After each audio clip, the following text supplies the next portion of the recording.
Donc, je passe maintenant à la fonction achat ou bien approvisionnement. Donc, cette fonction a une double mission. Réaliser les achats et gérer les stocks.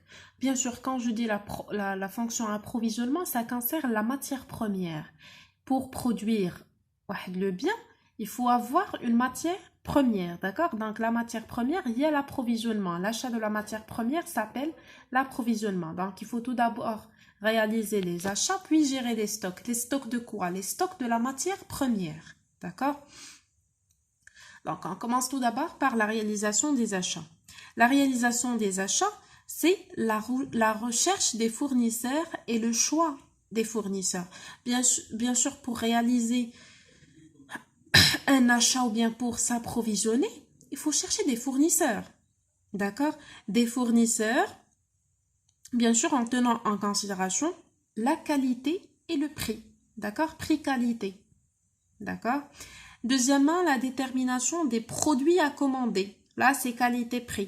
D'accord? Il faut déterminer les produits ou bien la matière première dont j'ai besoin pour la commander.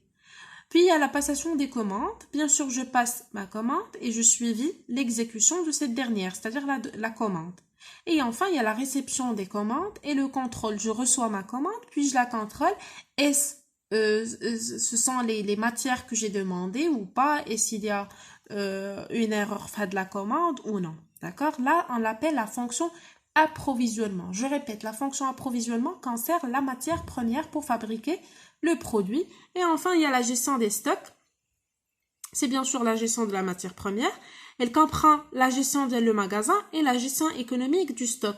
La gestion du magasin, c'est l'organisation du magasin, c'est les méthodes de conservation des produits. Et je fabrique un produit qui a besoin de certaines techniques de conservation, un certain degré de chaleur, etc.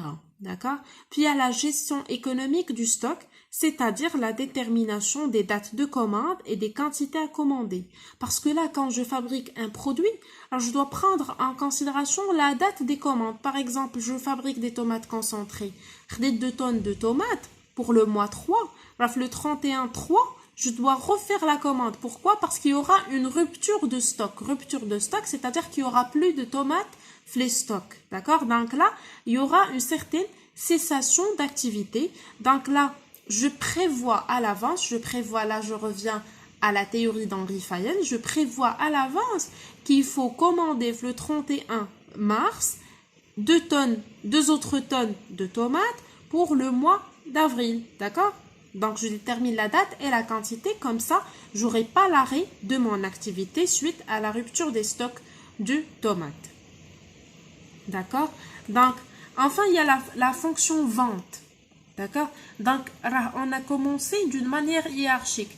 Il y a la direction, puis le côté financier, puis le côté social, où on s'intéresse aux salariés. Le côté financier, c'est l'argent. Le côté social, c'est le salarié. L'approvisionnement ou bien l'achat. D'accord? Maintenant, on va passer à la vente de le produit. D'accord?